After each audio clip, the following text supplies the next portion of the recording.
समस्या को और इन हालात को जो बहुत ही चिंताजनक है, इनको समझने के लिए गीता भट्ट राजनीतिक विश्लेषक जो बीजेपी की तरफ से एक तरह से हम कह सकते हैं उनकी मत रखेंगी, और अफरा अली कैंपस फ्रंट नेता कर्नाटक से हमारे साथ मौजूद हैं। तो पहले मैं अगर अफरा अली आपसे पूछूं और आपसे जानना चाहूं, ये जो मामले इतने बढ़ रहे हैं, क्योंकि कल तक हम एक कॉलेज की बात कर रहे थे, अब ये इतने सारे शहरों में तमाम कॉलेजेस में पहुंच गया है, फैल रहा है, कैसे आप इसे देख रही हैं, क्यों हो रहा है ये? अगर आप देख सकते हैं तो ये एक हिजाब का इशू नहीं है, ये एक्चुअली केसरी शॉल का इशू है। एक कॉलेज में कोई इशू होता है जो लड़कियां उनके हक के लिए लड़ते हैं कि उनको उनकी फंडामेंटल राइट जो है वो देना है, उनके कॉलेज में डिनाई करते हैं तो वो लोग अपने हक के लिए लड़ते हैं, और उसके बाद में ये तेजी से फैला जाता है हर एक कॉलेजेस में, जहाँ पे एक पूरा एक ग्रुप जाता है जो उनके ही क्लासमेट्स हैं, उनकी ही कोलीग्स, इन लोगों को स्टूडेंट्स को सेलेक्ट करके ये लोग इस स्टूडेंट को ऐसी मनस्थितियों में उन्हें क्या बढ़ावा देते हैं कि ऐसे शॉल्स जाके जय श्री राम का चैंट करके वहाँ का जो माहौल है, जो क्लास का माहौल है, जो एजुकेशन का सेंटर हम बोलते हैं, जो एजुकेशन देने वाले एक माहौल को पूरी तरह से बिगाड़ देते हैं। और एक जाना माना कॉन्स्पिरेसी है बीजेपी का, क्योंकि हम जानते हैं कि जो कर्नाटक में अभी 4 सालों से जो भी बीजेपी यहाँ पे अपनी गवर्निंग कर रही है, ये गवर्निंग में उनका कोई डेवलपमेंट में नहीं आ रहा। अभी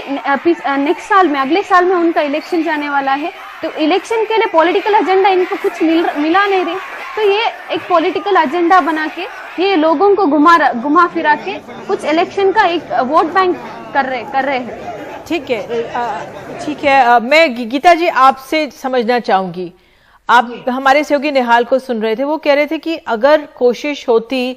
पहले ही मुख्यमंत्री ये स्कूल कॉलेजेस को बंद कर देना चाहिए था, हाई स्कूल को, हालांकि ये मामले को तूल पकड़ने दिया गया, और अब जिस तरह से कहा जा रहा है इतना लगातार ये फैल रहा है, आप क्या कारण इसके पीछे देख रहे हैं, क्योंकि आप खुद एक शिक्षिका हैं? जी निधि जी, देखिए मैं पिछले अभी आप देखिए तो 1.5 महीने से लगभग ये जो मसला है ये कर्नाटक में चल रहा है। 1.5-2 महीने हो गए हैं, जो कि 6-7 लड़कियां हैं जिन्होंने कि एक प्री कॉलेज, मतलब जो हम स्कूल कहते हैं जिसे, वहां पे उन्होंने कहा कि हम जो है कक्षा में जो है हम हिजाब पहन के जाना चाहते हैं, और कारण उसका ये कहा कि हम, क्योंकि हमारे जो शिक्षक हैं वो मेल हैं, मतलब पुरुष शिक्षक हैं, इसलिए हम जो है अपना जो है चेहरा कवर करके जाना चाहते हैं। यहाँ से इसकी प्रारंभ यहाँ से हुआ,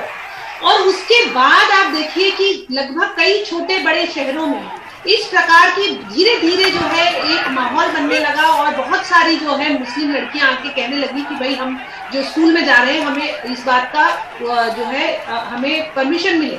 तो आप ये देखिए कि ये कहीं भी एक बड़ी योजनाबद्ध तरीके से, एक ऐसा लग रहा है कि एक बड़ा जो ये विरोध है, ये एक बड़ा योजनाबद्ध विरोध किया गया, और कैंपस फ्रंट जो है, आप दोनों से तो यही कहूंगी ना कि ये कितना दुखद है, काम करने वाला ग्रुप है। गीता जी हम भी जानते हैं कितना दुखद है। मैं आप दोनों से कहूंगी कि इसके लिए आप भी योजनाबद्ध कह रही हैं, वो भी योजनाबद्ध कह रही हैं, और इस पे प्रयोग हो रहा है छात्रों का, नहीं इस पे प्रयोग हो रहा है छात्रों का। लेकिन गीता जी, क्लैरिफिकेशन में ये चाहूंगी, लड़कियां, ये कहा जा रहा है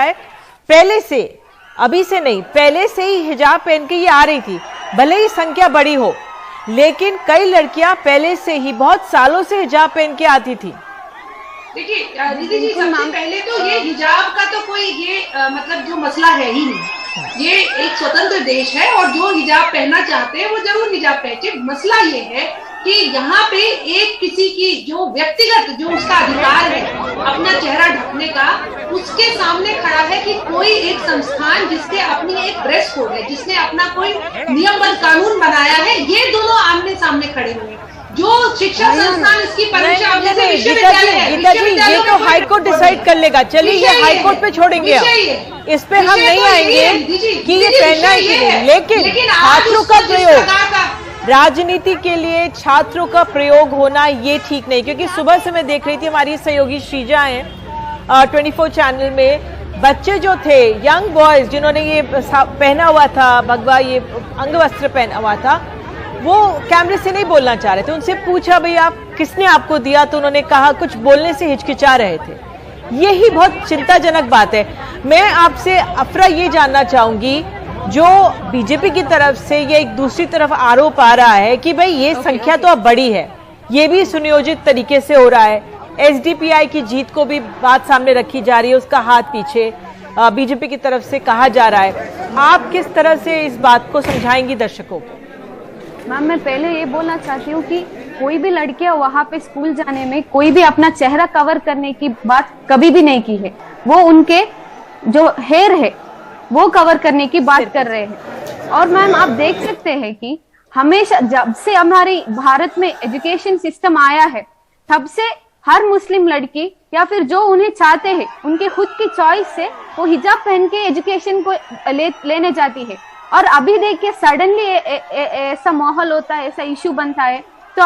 हम सब जान सकते हैं कि क्लियरली मेंशन है कि कोई एक ग्रुप यहाँ पे कुछ मसला कर रहे हैं। मसला पहले नहीं था, मसला अभी बनाया जा रहा है।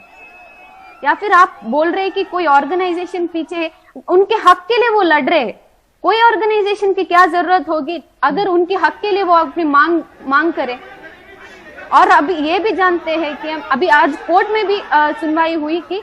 जो हिजाब है वो एसेंशियल प्रैक्टिस है, लेकिन केसरी शॉल जो है वो एसेंशियल प्रैक्टिस कहीं भी नहीं मेंशन किया गया है। तो जो एसेंशियल प्रैक्टिस है वो फंडामेंटल राइट है जो वो हमेशा से करती आ रही है और आगे भी इंशाल्लाह करेंगे। ठीक है गीता जी, क्योंकि आप एक राजनीतिक विश्लेषक हैं, अब कर्नाटक में तो अगले साल विधानसभा चुनाव होने वाले हैं, लेकिन यूपी में तो इसी साल चुनाव हैं और पहले चरण का प्रचार का आखिरी दिन है। आपको लगता है इन तस्वीरों का असर उत्तर प्रदेश के चुनावों पर भी पड़ेगा? देखिए, क्योंकि आपने कहा कि ये चुनावी मसला भी है, तो मैं ये बताना चाहूंगी, क्योंकि बात यहाँ आई कि हाईकोर्ट में इसका ये जो केस लड़ रहे हैं जो हिजाब के समर्थन में, देवदत्त कामत वो जाने माने कांग्रेस के नेता है और उन्हें उत्तर प्रदेश में जिम्मेवारी भी दी गई है चुनाव की। वो इसको केस को वहां लड़ रहे हैं हिजाब का, और उन्होंने जो आज कोर्ट किया है हाईकोर्ट में मैं वो बताना चाहूंगी। उन्होंने कहा कि जब कोई लड़की को माहवारी हो जाती है और हदीस को कोट करके कहा है, तो उसके बाद उसको जो है एक पराये पुरुष को अपना चेहरा और हाथ नहीं दिखाई देनी चाहिए। आज 21वीं शताब्दी में ये आर्गुमेंट किया जा रहा है कांग्रेस के नेता जो वकील भी है हिजाब के समर्थन में। तो अब इस परिप्रेक्ष्य में आप इसे देखिए, ये किसी भी जो लड़की है उसका ये उसका इंडिविजुअल राइट है, उसका वो खुद ये निर्णय कर सकती है कि वो अगर अपना चेहरा ढकना चाहती है जरूर ढके, उसमें किसी को कोई आपत्ति नहीं है। लेकिन इसको जिस प्रकार से ये कहना कि हमें क्योंकि पुरुष हमें पढ़ाते हैं इसलिए हम इसको चेहरे को ढकना चाहते हैं, ये एक बात है, ऐसा नहीं है लड़कियां और वो ढकने की बात भी नहीं है। ठीक नहीं, माता पिता के उनके घर में कैसा वातावरण होगा अपने गुरु के लिए, जो आप कक्षा में आप किसी से पढ़ने जाते हैं आपके गीता जी, स्थिति ये पहुंचती है कि एक लड़की को इतने सारे जो बच्चे हैं वो भगवा वो पहनकर वो उसको प्रताड़ित कर रहे थे, और ये अपने आप पे इतनी दुखद तस्वीर है कि हम राजनीति के जीत के लिए अपने युवाओं को किस ओर धकेल रहे हैं। वाकई में उम्मीद करते हैं अब हाई कोर्ट किस तरह से इस पे फैसला लेगा, लेकिन राजनीति भरपूर यहाँ पर नजर आ रही है और इसका असर सिर्फ कर्नाटक में नहीं होगा, पूरे देश पे पड़ता है।